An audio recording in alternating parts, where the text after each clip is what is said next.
एक बहुत बड़े शेठ थे। उनका एक मुनीब था जो सारा कारोबार सेठ जी का देखता था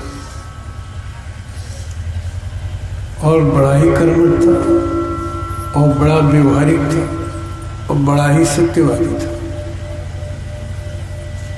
सेठ जी बड़े आश्चर्य करते कि इतना सुंदर व्यवहार, इतना शांत और इतना कुशल काम, हर चीज का परिपूर्णता इस व्यक्ति में है, उस मुनीब में है। कोई उनका मुनीब था, एक मुनीब था, बहुत श्रद्धा रखते थे, बहुत इज्जत करते थे। उन्होंने कहा कि मुनीब जी, आप क्या करते हैं, कितने शांत दिखते हैं, आप क्या करते हैं कि इतने कर्मठ दिखते हैं,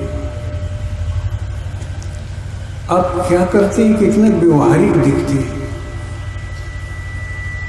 जरूर कुछ तो करिश्मा होगा, कुछ आप विशेष रूप से कुछ करते हैं जो आम इंसान से हटके है और आम इंसान से आपका कोई मेलजोल नहीं। आपके अंदर में जो गुण है वो हमेशा खींचते रहता है। और मैं सेठ हूँ, आपका मालिक हूँ, लेकिन सच्चाई ये है कि मैं हृदय से आपको नमन करता हूँ, झुकता हूँ। ये अच्छाइयाँ कहाँ से है, कैसे है? तो उन्होंने कहा कि बस एक परमात्मा जो गुरुजी ने हमें दे दिया है, एक विधि है, शांति का विधि। वो परमात्मा की शक्ति वो मिलती है। सुबह में हम बैठ जाते हैं थोड़ी देर उस शांत स्वरूप परमात्मा के पास, शांत,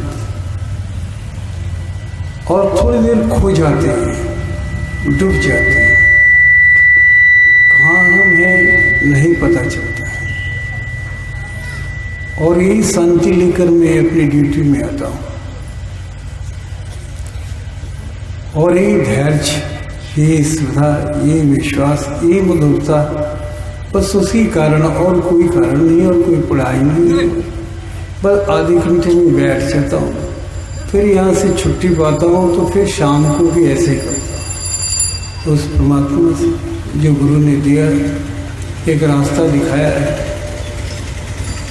बस उनके आदेशानुसार मैं बैठता हूँ और खो जाता हूँ। थोड़ी देर के लिए मैं भूल जाता हूँ कि कहाँ हूँ, तो सारे दिन का जो थकान है वो समाप्त हो जाता है। और सुबह एक नया ऊर्जा में लेके जाता हूँ, जो व्यवहार के रूप में बांटता हूँ, सभी को बांटता हूँ, व्यवहारिक रूप में बांटता हूँ। बस यही मेरी आराधना है, यही मेरी पूजा है, यही मेरा स्कूल है, यही मेरा कॉलेज है, और कुछ भी नहीं है।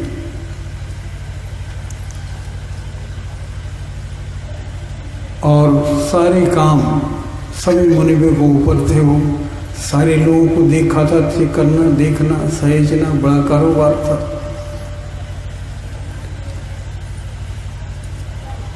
और ऐसा हुआ कि अचानक मुनीब जी का देहांत हो गया, मृत्यु हो गई।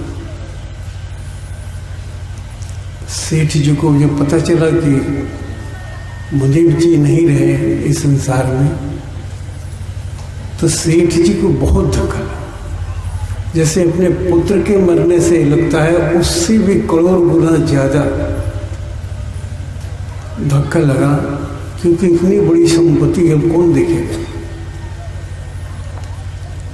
कौन देखेगा? इतना काबिल आदमी, इतना कर्मठ, इतना व्यवहारिक आदमी अब कहाँ मिलेगा?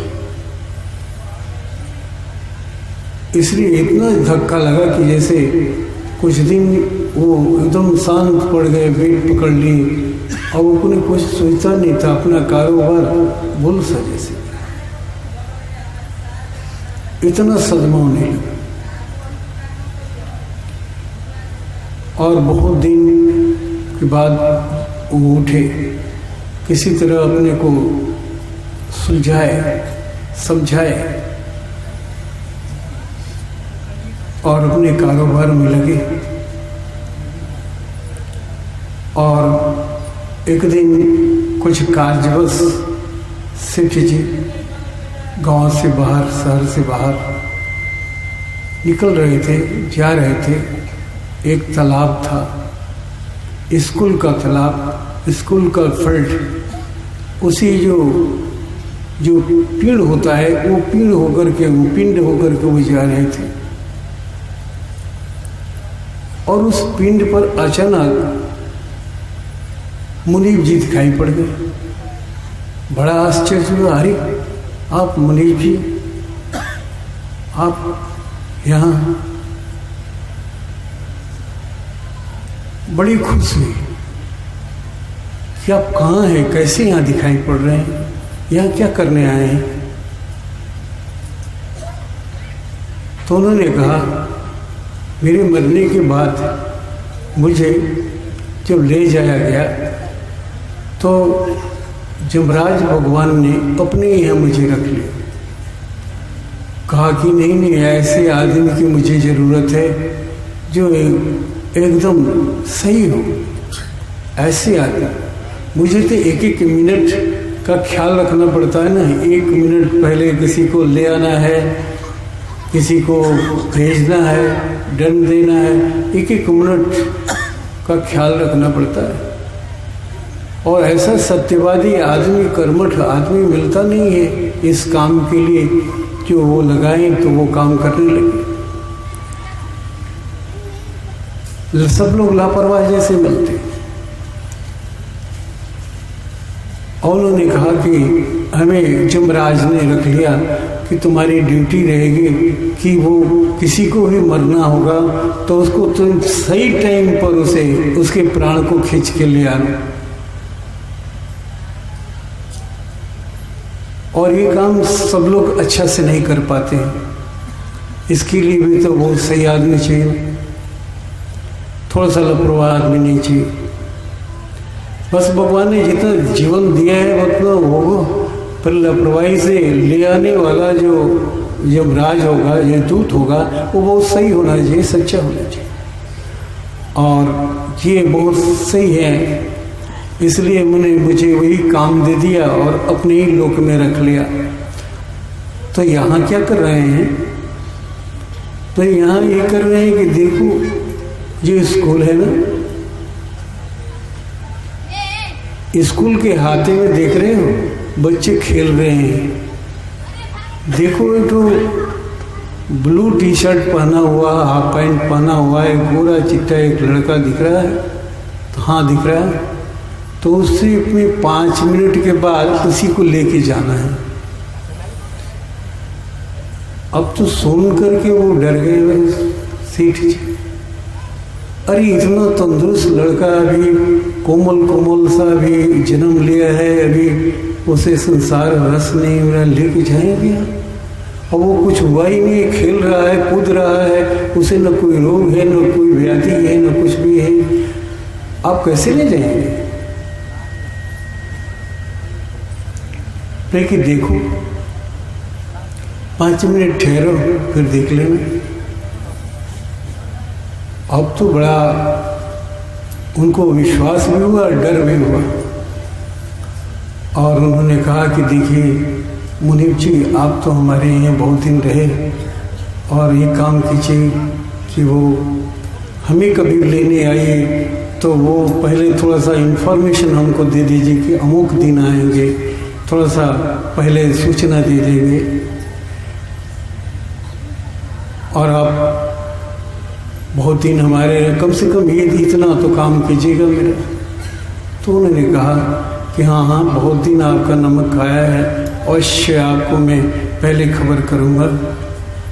ऐसी बात ही कर रहे थे, तब तक से वो लड़का वो खेलते खेलते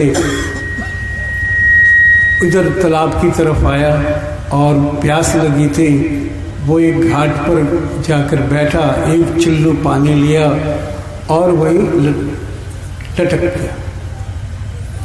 और ये उन्होंने देखा, सेठ जी देखा कि वो कितनी सच्चाई है इनकी बात, और धक से और डर गए वो, और जो जिस काम के लिए वो जा रहे थे वहीं से लौट गए,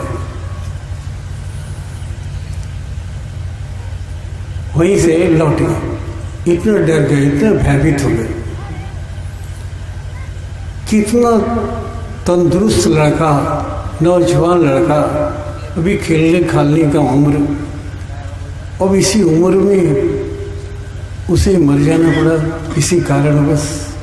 कोई कारण तो है, ऐसा तो नहीं, क्योंकि हर लोग जीवन को सही तरीके से ले आते हैं। जितना उन्हें जीने के लिए दिया जाता है वो उतना ही जीते हैं। वो जीवन को कम कर सकते हैं, वो ज़्यादा गलती काम करेंगे तो उनका श्वास के द्वारा वो दिन और महीना और वर्ष में जीवन नहीं मिलता है। महीना, दिन और वर्ष की गिनती में नहीं होता है जीवन। जीवन श्वास पर होता है कि इतना हजार, इतना करोड़ श्वास आपको जीना है। आपको जीवन दिया गया है इतना करोड़ श्वास, इतना मिलियन श्वास आप जिएंगे।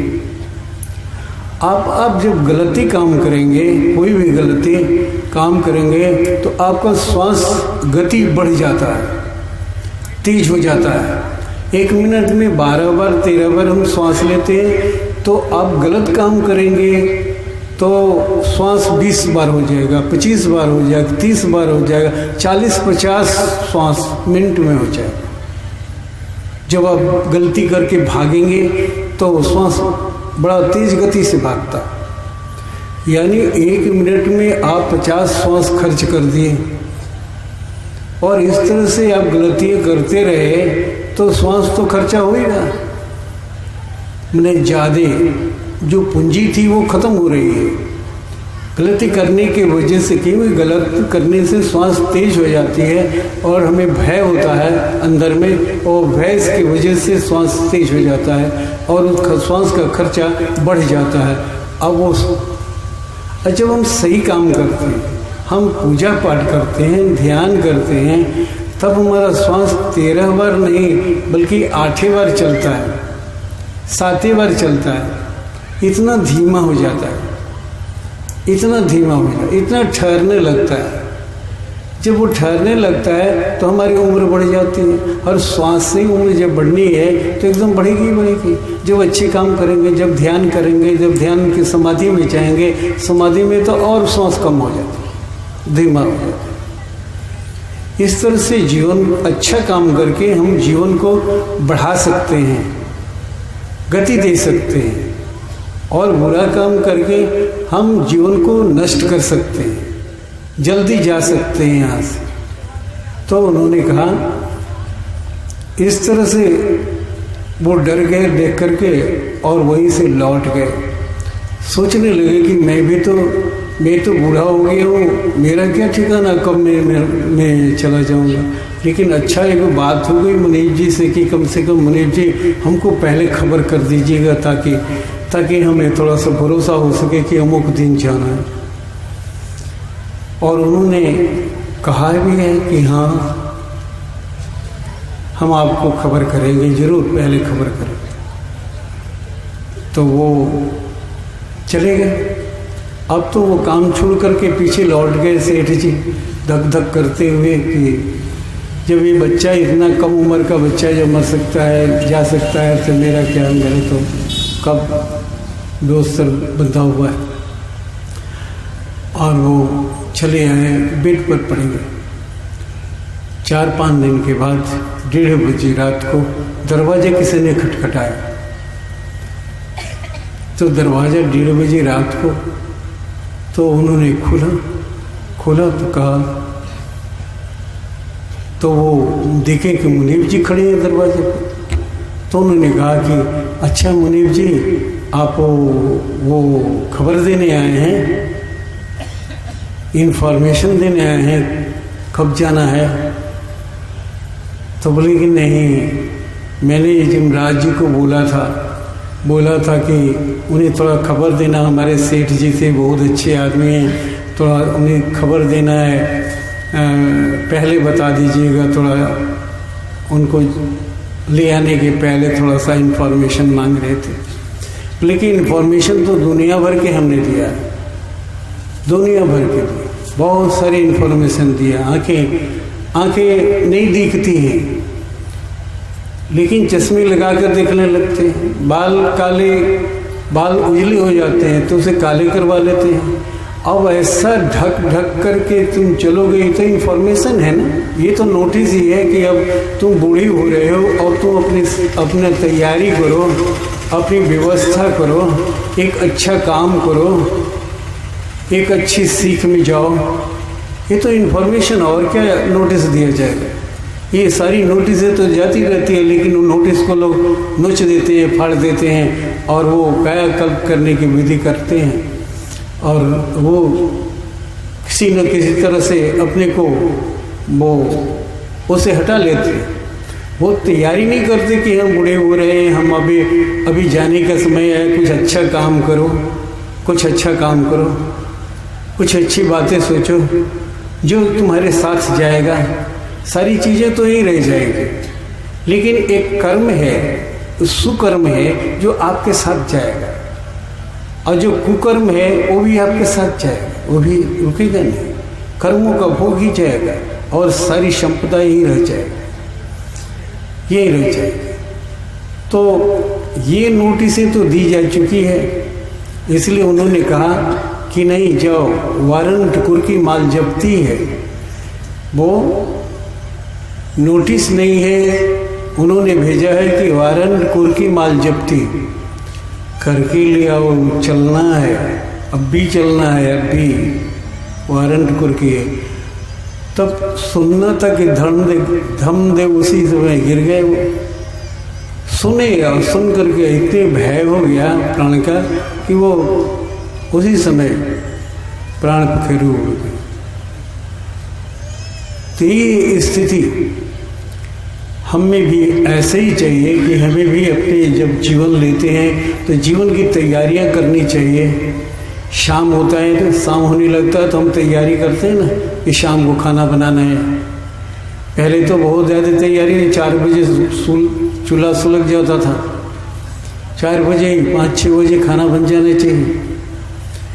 कहीं भी जाते हैं तो उसी तैयारी करके जाते हैं ना, और इतनी बड़ी तैयारी करनी है, इतनी बड़ा यात्रा है ये जीवन का यात्रा, जो यहाँ हमने यात्रा किया, अब हमें भी लौटना भी तो अपने देश।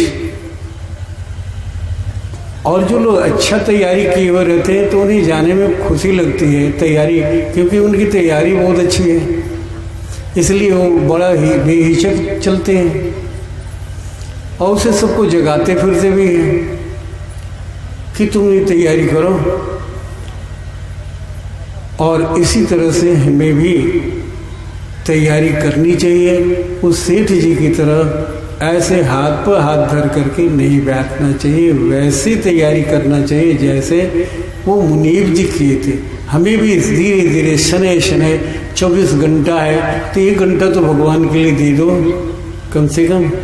जो मुनीब जी 1 घंटा दिए, 1 घंटा ही रोज देते देते वो इतना जमा हो गया।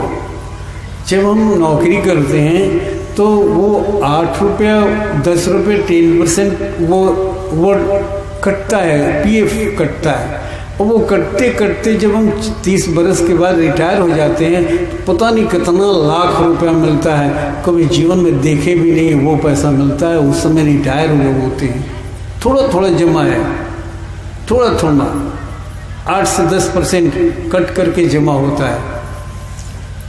और अब 30 बरस 35 बरस जब नौकरी करते हैं अटते हैं तो इतना बड़ा मोटा पैसा मिलता है कि हमारा बुढ़ापा बड़ा पल जाता है, बड़ा बुढ़ापा खुशहाल बीत जाता है। जवानी खुशहाल नहीं बीती, जो कमाए इधर खिंच गया, इधर खिंचाया, इधर लिया, लेकिन बुढ़ापा वो पैसा थोड़ा थोड़ा जमा पैसा करने से इतना खुशहाल बुढ़ापा बिकता है, थोड़ा थोड़ा। ठीक वैसे ही ये जीवन भी हमारा उसी तरह से है, थोड़ा थोड़ा सा एक एक घंटा अगर हम अपने भगवान के लिए दें, सुबह शाम आधे आधे घंटा भी दें, और जैसे जैसे काम कम होता चला जाए संसार का, वैसे वैसे उसमें थोड़ा सा समय बढ़ाते जाएं। संसारी काम कम हो गया और बाल बच्चे सब बड़े हो गए, देखने लगे, करने लगे, तो फिर उसमें हम बढ़ा दिए। आधी घंटा दे रहे थे, अब 1 घंटा देंगे, 2 घंटा देंगे, 24 घंटा में 2 घंटा दो। तो इतना अगर हम देते रहे तो निसंदेह हमारी तैयारियां वैसे ही होगी जैसे एक सर्विस करने वाला व्यक्ति के बुढ़ापे में गवर्नमेंट तैयारियां खुद करा देती है, जबरदस्ती वो काटती है। आपको कटाना ही नहीं, जबरदस्ती काट देती है, काट कर ले लेती है, वो जबरदस्ती है। क्योंकि आप अपनी चिंता नहीं करते हैं बुढ़ापे लेके, लेकिन वो सरकार, वो गवर्नमेंट, वो कंपनी चिंता आपकी करती है कि बूढ़ा हो जाएगा तो कौन इसको क्या देगा, बच्चे मानेंगे, क्या करेंगे, क्या हालत रहेगी, इसलिए जबरदस्ती काटो, इसे पैसे काटो, ये इसकी मर्जी पर छोड़ दोगे तो नहीं कटवाएगा, इसलिए जबरदस्ती काट लिया जाता है। लेकिन यहाँ कौन जबरदस्ती काटेगा आपका आए घंटा आध घंटा, वो तो आपकी समझदारी ही कटवाने के लिए तैयार होगी ना, वो आपकी समझदारी। जो जैसे जैसे आपकी समझदारी आती जाएगी तो लगेगा कि हमें भी 1 घंटा कटवाना चाहिए, सुबह शाम का टाइम दे दीजिए, बुक कर दीजिए, कितना भी वो अर्जेंट काम हो उसको छोड़ दीजिए, लेकिन आधा घंटा उसको आप दे दीजिए। दे दिए, दान दे दिए तो दान देती है, दान दिया हुआ लौटाया नहीं जाता है, लिया नहीं जाता है, जो दान हमने दे दिया।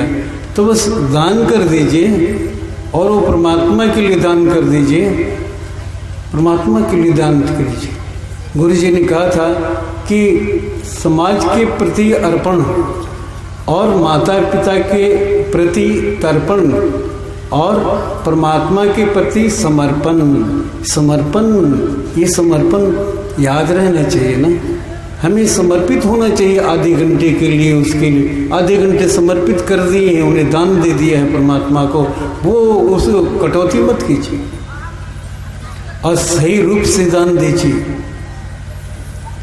तो बात बन जाएगी। आओ थोड़ा सा ध्यान कर लें, यही है समर्पण। इसी काम के लिए जो अभी मैं कर रहा हूँ, इसी काम के लिए आप आधा घंटा सुबह और आधा घंटा शाम वो समर्पण कर दो, भगवान के लिए समर्पित कर दो, ये दान खाता में जाएगा। वो बांध लो आदत कि ये हमारी आदत बननी रहेगी, और आधा घंटा बैठो भगवान के सामने, फिर देखो धीरे धीरे धीरे धीरे पता नहीं चलेगा। एक बैग राजा बनने की कोशिश न करो, लेकिन थोड़ा थोड़ा सा वो ये काम करते रहे तो बात बन जाएगी। इसके लिए आवश्यक है हम सीधी तरह से बैठ जाएं, अभी थोड़ा सा ध्यान कर लें भगवान के प्रति कैसे समर्पित किया जाता है, मनुष्य को अपने प्रभु के प्रति कैसे हम उसको समर्पित करें। तर्पण अर्पण की भी बात बताएंगे, ये समाज के प्रति कैसे वो अर्पण होना चाहिए, या कैसे माता पिता के प्रति वो तर्पण होना चाहिए, और कैसे समर्पण। अभी समर्पण की बात करते हैं। ये समर्पण करना हमें सीखना है, सभी को सीखना है, क्योंकि सभी जो आए हैं वो जाएंगे। राजा रंग फकीर, एक सिंहासन बैठ चला, एक बंदा जंजीर। बात फर्क इतना ही है कि एक अच्छे कर्मों को करके वो सिंहासन पर बैठ के जा रहा है, और एक जंजीर में बांध करके। जंजीर में किसे बांधा जाता है? जो नहीं जाना चाहता है, वो जाना नहीं चाहता है, इधर उधर कर रहा है, तो उसको बांध करके खींच करके लिया जाता है ना, ठिठरा कर लिया जाता है, उसको कहते हैं ठिठरा के ले आओ, ठिठरा के घसीट के ले आओ। नहीं आता है तो अगर आता तो फिर बांधने की जरूरत ही क्या थी? नहीं आना चाहता, कोई नहीं जाना चाहता। वही जाना चाहता है जो जिसके लिए आने के लिए सिंहासन है, ले जाने के लिए, तो वहाँ भी होगा और भी सुखद स्थिति होगी। तो इसलिए आइए उस सिंहासन अपना निर्माण करें। कैसे सिंहासन निर्माण होगा?